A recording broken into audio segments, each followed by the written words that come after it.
الرحيم. قال المصنف رحمه الله تعالى نفعنا الله به وبعلومه. Wa'lam dan ketahuilah annal ilma sesungguhnya ilmu alladzi yang ilmu itu la yub'iduka tidak menjauhkan engkau al-yawma pada hari ini anil ma'asi dari kemaksiatan wala yahmiluka dan tidak mendorongmu ala ta'ati atas ketaatan kepada Allah. La yub'idaka maka ilmu tersebut tidak akan menjauhkanmu ghadan di hari esok anin nari jahannama dari api neraka jahannam. Al-Imam Al-Ghazali rahimahullahu ta'ala beliau memberikan satu nasihat yang luar biasa. Satu nasihat kepada khususnya orang-orang yang berbangga dengan kecerdasannya, berbangga dengan kealimannya, berbangga dengan kepintarannya, berbangga dengan olah katanya, tanpa mengamalkan ilmunya. Maka beliau mengatakan, wahai manusia, ketahuilah apabila ilmumu hari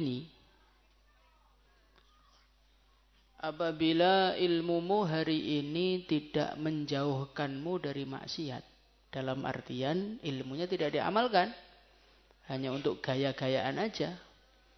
Wala yahmiluka 'ala ta'ah dan ilmumu tidak mendorongmu untuk taat kepada Allah, maka ketahuilah ilmumu itu enggak ada gunanya.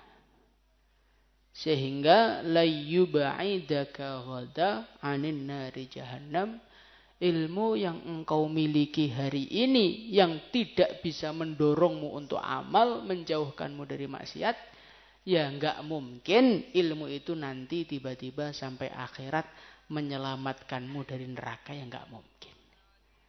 Ilmu di dunia saja menyelamatkan dari maksiat enggak bisa, apalagi menyelamatkanmu dari neraka.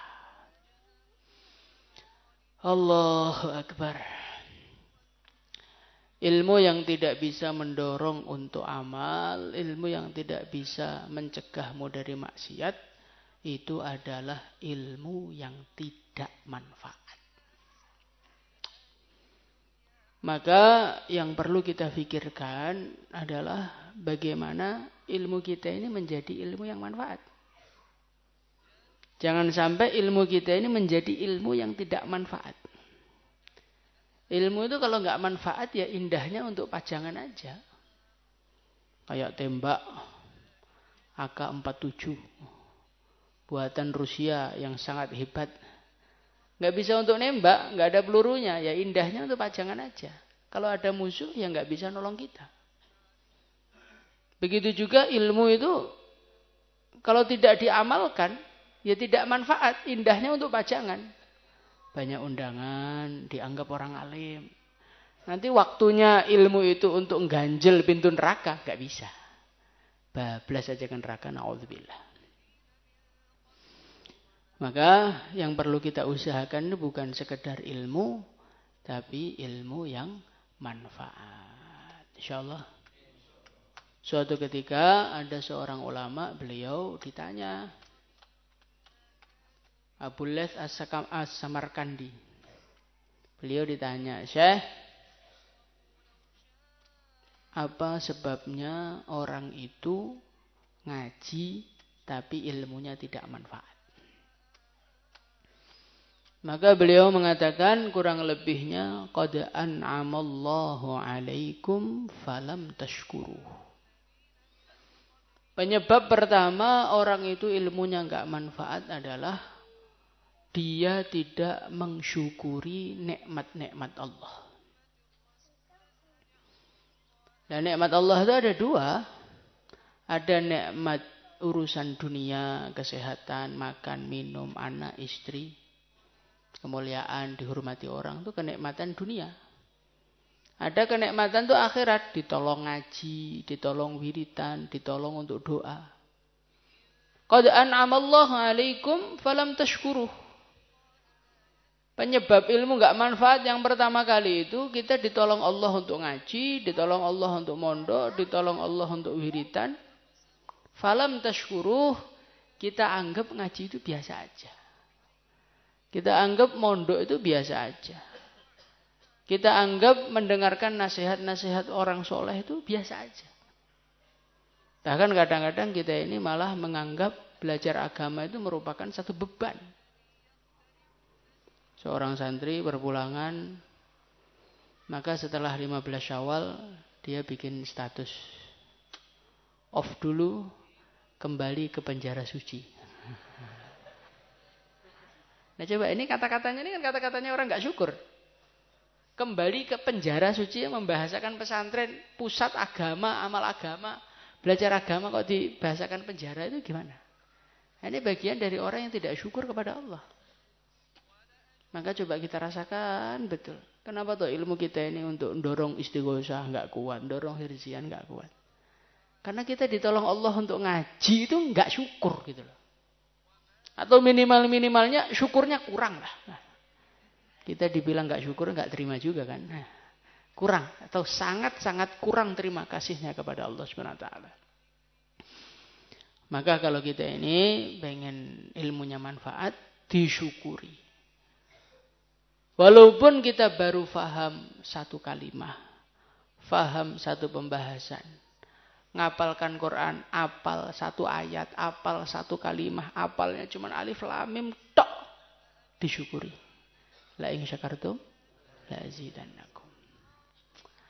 Kemudian yang kedua, di antara penyebab ilmu itu tidak manfaat, idza adznabtum falam tastaghfiru. Saat kita melakukan sebuah dosa, tidak ada ucapan istighfar kepada Allah. Tidak ada dorongan dari hati kita untuk minta maaf kepada Allah. Menyesali kesalahan-kesalahan kita. Mengaku salah di hadapan Allah Subhanahu Wa Taala itu enggak ada. Justru kadang-kadang kita ini maksiat, terus kita malah bangga. Kita cerita-ceritakan sama teman kita. Saya loh kemarin keluar satu hari itu, malah futsal bareng sama teman-teman, happy sekali rasanya. Saya kemarin pas guru itu malah jualan jalan kemana-mana. Saya kemarin lihat di gerbang itu Ustadz Tarbiyah pada tidur semua, ya akhirnya saya bisa ngeluyur, bisa ngerokok, bisa jungkir balik. Ya ini bagian dari tidak mengistighfari dosa.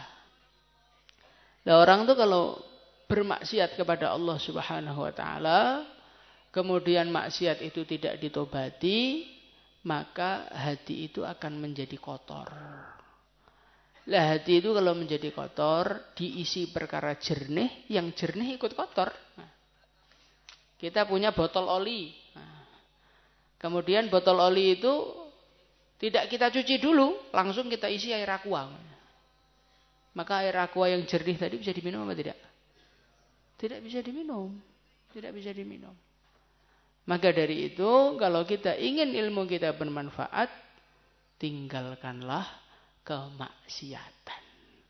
Syakautu ila waqi'an su'a hifdhi fa'arsyadani ila tarkil ma'asi li'annal ilma nurun wa nurullahi la yu'ta lil 'asi.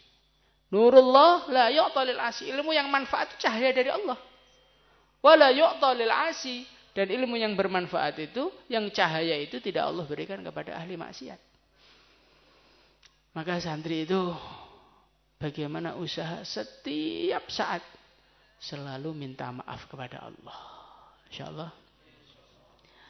Kemudian yang ketiga, lam ta'malu bima alimtum minal ilm. Penyebab yang ketiga, seorang itu ilmunya enggak manfaat itu apa? Ketika dia dapat ilmu, tidak segera diamalkan.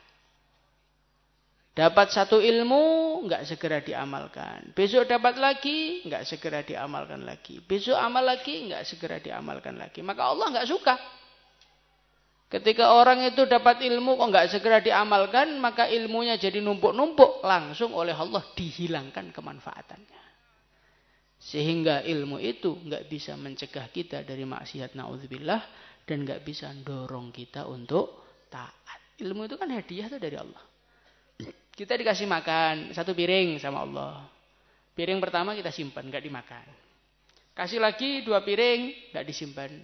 Disimpan nggak dimakan. Satu kasih lagi 3 piring, disimpan nggak dimakan. Kira-kira yang ngasih lama-lama marah apa gak? Ya marah. Tiga itu gak tinggu, wes gak tak kayak ini. Naudzubillah. Maka penyebab ilmu itu tidak barokah, tidak manfaat. Setiap mendapatkan ilmu tidak segera diamalkan. Maka para sahabat radhiyallahu anhum dulu mereka mempelajari Al-Quran itu lama sekali. Ada seorang sahabat beliau mengatakan saya mempelajari surat Al-Baqarah itu 18 tahun.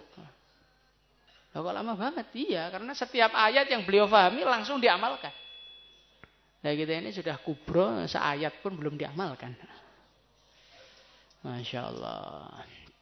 Kemudian yang ketiga, yang keberapa? Yang keempat, sahibtumul ahyar falam taqtadu bihim. Penyebab orang itu ilmunya enggak manfaat adalah Allah telah beri kita kesempatan untuk kumpul orang-orang soleh, kumpul orang-orang takwa, kumpul guru-guru yang dekat dengan Allah. Kemudian kesempatan itu malah tidak kamu gunakan sebaik-baiknya. Kamu cuman kumpul saja, tapi tidak mengikuti jejak mereka. Sahibtumul ahyar falam taqtadu bihim. Di antara penyebab ilmu enggak manfaat, kita ini dekat orang soleh, dekat orang baik, tapi tidak ada keinginan untuk mengikuti jejak mereka. Kemudian yang kelima, di antaranya beliau mengatakan dafantumul amwat falam ta'tabiru bihim. Kalian menguburkan mayit, tetapi kalian tidak ambil pelajaran dari mereka. Gara-gara kamu nggak ambil pelajaran, akhirnya perasaannya kamu nggak akan mati. Perasaannya hidup tuh di dunia saja, nggak akan ke akhirat. Ketidaksadaran mengenai urusan akhirat inilah yang menjadikan orang itu ilmunya nggak manfaat. Maka dari itu kita usaha 5 perkara ini kita hindarkan dari diri kita. Kalau dapat nikmat, disyukuri. Kalau berbuat dosa, diistighfari. Kalau dapat ilmu, diamalkan. Kalau kumpul seorang soleh, diikuti. Kalau ngubur mayit, diambil pelajaran. Dan diantaranya lagi, kata para ulama, penyebab orang-orang itu ilmunya tidak manfaat adalah kurang menjaga adab di dalam mencari ilmu. Ilmu itu perkara besar kan. Ilmu yang kita pelajari itu perkara besar, perkara istimewa dan perkara mahal. Baginda Nabi Muhammad SAW, seorang yang hatinya sudah bersih, tidak ada kotorannya sejak lahir. Itu saja sebelum menerima wahyu, Allah Subhanahu wa taala hubbiba ilaihil khala. Allah bikin beliau itu enggak suka kumpul dengan manusia, mujahadah dulu. Di Gua Hira berhari-hari. Setelah Allah memandang Nabi sudah siap hatinya, baru datang malaikat Jibril, Iqra bismi rabbikal ladzi khalaq. Jadi ilmu itu perkara besar. Sampai Kanjeng Nabi pun untuk mendapatkan wahyu melalui proses gitu. Proses mujahadah dulu, bukan perkara bangun tidur langsung dapat, itu enggak gitu. Perkara mahal. Inna sanulki alaika qaulan tsaqila. Ini Quran ini perkara yang berat, kata-kata yang berat. Maka untuk mendapatkan perkara yang istimewa, kita perlu jaga adabnya, penghormatannya. Maka kalau taklim itu, kalian kalau dengar adab-adab taklim, masih ingat apa enggak itu? Apa itu pertama? Karkun enggak kalian itu? Nah, kita harus jaga adab, ta'zim wal ihtiram. Kita mendengarkan dengan hormat, pakai minyak wangi, duduk yang rapi. Coba hari ini kita rasakan bentuk kita itu dalam ngaji bagaimana. Kalau gurunya nggak mengerikan, ngaji sandar-sandaran. Nanti kalau gurunya belum datang, tidur-tiduran di kelas. Ini kan bagian dari tidak menjaga adab. Nah kalau kita tidak menjaga adab sama ilmu, ya ilmu yang diberikan Allah kepada kita ya bukan ilmu yang spesial. Orang zaman dulu itu Masya Allah. Untuk mendapatkan ilmu itu penghormatannya luar biasa. Penghormatannya kepada ilmu, penghormatannya kepada orang yang membawa ilmu, penghormatan kepada alat-alat untuk ngaji, itu betul-betul mereka jaga. Pena yang kita gunakan untuk ngisi kitab, jangan digunakan untuk gambar. Buku yang kita gunakan untuk ngisi keterangan-keterangan guru, jangan digunakan untuk yang lain. Nah, bahkan ulama-ulama dulu itu kalau ngaji, itu badannya itu ngikuti bentuk kitabnya. Kalau kita kan duduknya nggak pas, kitabnya dimiringkan sana, dimiringkan sini, dinaikkan, diturunkan untuk ngepaskan posisi kita. Kalau orang dulu nggak, badan mereka paskan sesuai posisi kitab dibuka. Kalau kitabnya miring ya badannya ikut miring. Demi penghormatannya kepada ilmu. Al-Imam Abdul Wahab Asy-Sya'rani rahimahullahu ta'ala, beliau suatu ketika masuk kamar. Di dalamnya ada Qur'annya. Maka beliau nggak berani duduk semalam suntuk penghormatan untuk Qur'an. Ada orang sini kayak gitu. Kaki selonjor sana, selonjor sini, jungkir balik, ngiler di masjid, ngompol pisan, Masya Allah. Di masjid teriak-teriak cerita dunia. Ini gimana coba? Adab nggak kita jaga, gimana ilmu itu mau masuk? Maka agungkanlah ilmu, belajarlah dengan adab, adab kepada ilmu, adab kepada orang yang menyampaikan ilmu, adab kepada alat-alat ilmu. InsyaAllah dengan kita menjaga adab, InsyaAllah Allah akan memandang kita sebagai orang yang layak menerima ilmu yang manfaat. Nah kalau Allah sudah memandang kita layak, Allah kasih, yes langsung ilmu itu akan menjadi asbab kebaikan untuk kita dan untuk umat seluruh alam. Semoga Allah memberikan kita ilmu yang manfaat. Salatullah